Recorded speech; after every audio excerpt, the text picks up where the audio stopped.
Hello, good morning and welcome. I'd just like to say thank you to everybody for the subscriptions and the likes. Much appreciated. It does help the channel. And we'll start as ever with the AUD USD. We've seen strength in this pair, a little bit of weakness in the dollar and a bit of strength in the Australian dollar as per the commitment of traders report. So we're quite pleased to see that. Euro USD, this has got a more strength than I anticipated. There's a bit of weakness in the dollar, a little bit of strength in the euro. Hopefully this will fail. It's coming up to major resistance at the moment. Euro JPY, very similar. It's gained strength yesterday. I'm hoping for that to fail back today. Euro New Zealand dollar, it's below the big resistance of the 1.6, and I think this is going to fall back later on today. Yeah, we're below the 69.1 on the RSI, and also it is fairly flat, and we're at the top on the stochastic. The pound Australian dollar, this has fallen quite nicely, although it's still not at the 20-day moving average. We'll leave that a little bit longer, see how it gets on. The AUD CHF, this is coming back down. It's coming back down. I didn't really expect the strength that we had last week, and it is now failing a little bit. So hopefully that'll go right by next week. The S&P 500, we had a big candle yesterday. So anyway, the commitment of traders crossed about 6 weeks ago, and it crossed over from being bullish to being bearish.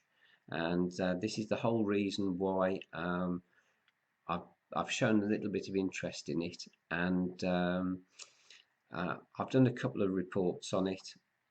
We have got divergence on the RSI and the candle chart, so I wouldn't advise anybody to short it. I did have a little trade and I got knocked out, and I was surprised actually how expensive it was to trade, so I won't really be going back into that. AUD CAD.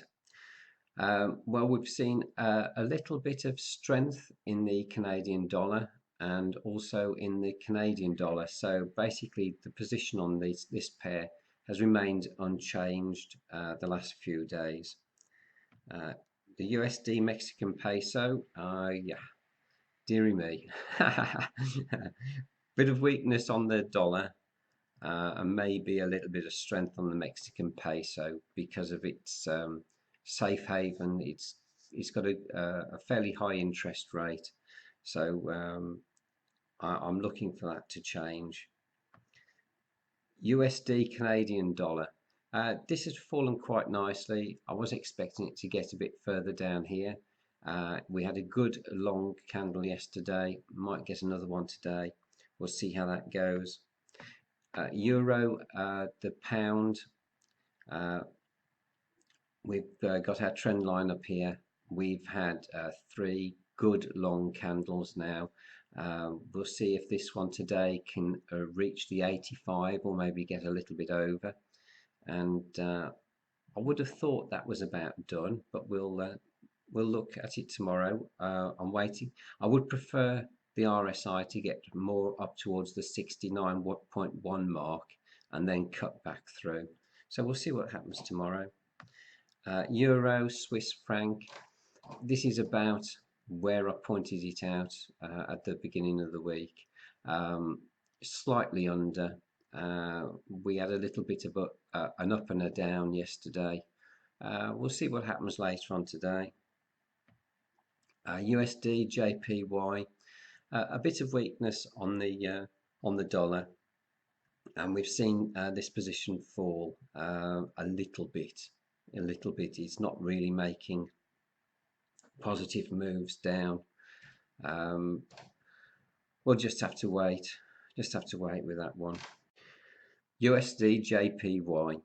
The Japanese have had a undervalued yen for a long time, and this should really have boosted their export and sales books. So, the Japanese economy should be doing fairly well. It's been a couple of months now, so I'm expecting to see more strength in the yen coming up, and we've just had a little bit of weakness in the dollar the last few days, and we've had a stall at the 11450 level. Hopefully, it should follow through down. The commitment of traders was long the yen with another 4,000 positions and 11,000 positions coming off the short. So basically, the oil is still going up, silver's still going up, and those two going up have given a little bit of a boost to the S&P. So we'll see what happens tomorrow. But thank you all for watching, and keep subscribing. All the best now. Cheers.